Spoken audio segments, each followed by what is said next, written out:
Welcome to Football Nostalgia, and today's episode I'm talking about one of the biggest what ifs since the Premier League began. This one relates to Arsenal fans. I'm talking about the 2007-08 season. I still think this is the closest Arsenal have come to a league title, and I actually think that was the year to do it. Many Arsenal fans will tell you Leicester in 2016, 2014 when City won it and Gerrard slipped, maybe that was Arsenal's year. I personally think this is the one, but let's delve deeper into this. Arsenal came into this season off the back of a disappointing 06-07 season, finishing fourth in the Premier League, and a disappointing Champions League campaign after reaching the final the year before. But they came in high spirits. Players like Cesc Fabregas were coming to fruition, young players starting to flourish, so there was reason to be optimistic. After all, it was only 4 years before they went invincible. So let's cast our minds back to the 2007 transfer window.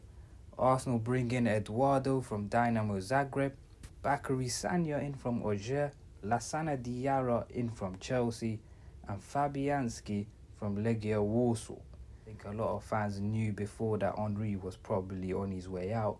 This was with Antonio Reyes moving to Atletico Madrid, Freddie Ljungberg across town to West Ham, and Jeremy Adiadier moving north to Middlesbrough.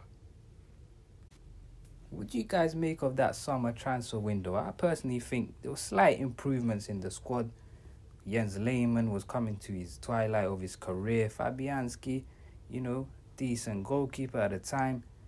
Bacary Sagna improved that right back spot. And you have to say Lassana Diarra gives that experience in midfield, and Eduardo was a decent striker at the time. But with the same breath, you can say you're getting rid of experienced players such as Thierry Henry, Freddie Ljungberg, Antonio Reyes. Those are real characters in that dressing room, part of that invincible squad. I think Gilberto Silva was the only player above 30 going into the season, so it was a very young squad Arsenal were going in. Arsenal started the season like a house on fire. 8 wins in their opening 9 games, and the first North London derby of the season didn't disappoint either. Emmanuel Adebayo and Cesc Fabregas scoring absolute screamers to send Arsenal top.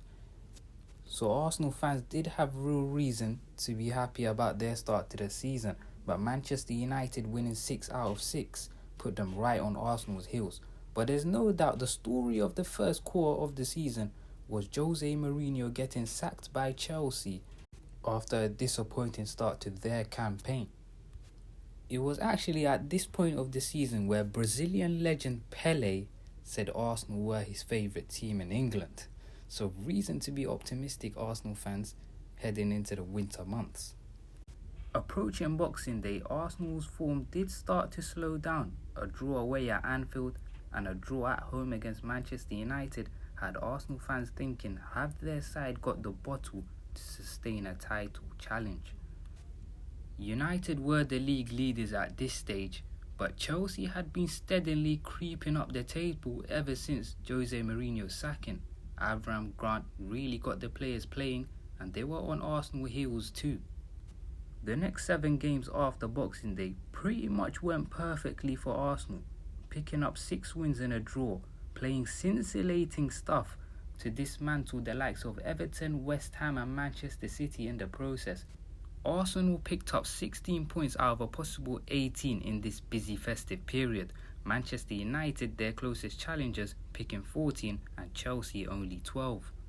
A win later against Blackburn Rovers at home put Arsenal 5 points clear with 12 games to play. At this stage, Arsenal fans were feeling more than ever that this was their year. 5 points clear with 12 games to go. This is their best chance ever since their invincible years. But with the same breath, Arsenal still had to travel to Old Trafford and Stamford Bridge later on in the season. Shortly after this, Arsenal travelled to Birmingham. Many would argue what was about to unfold in this game pretty much derailed Arsenal's season. James McFadden opened the scoring from 25 yards to give Birmingham the lead. Shortly after this, Theo Walcott toe-poked his first goal of the season. And after this, he went on another mazy run and finding the corner, putting Arsenal ahead and title hopes alive. But things pretty much took a turn for the worst when Martin Taylor was sent off for an horrific tackle, a leg-breaking tackle on Eduardo.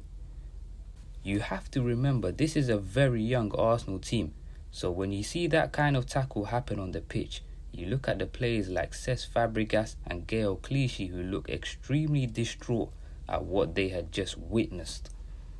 Birmingham did eventually get a draw, Gaël Clichy giving away a silly penalty, ending the game 2-2 pretty much signified the beginning of the end for Arsenal.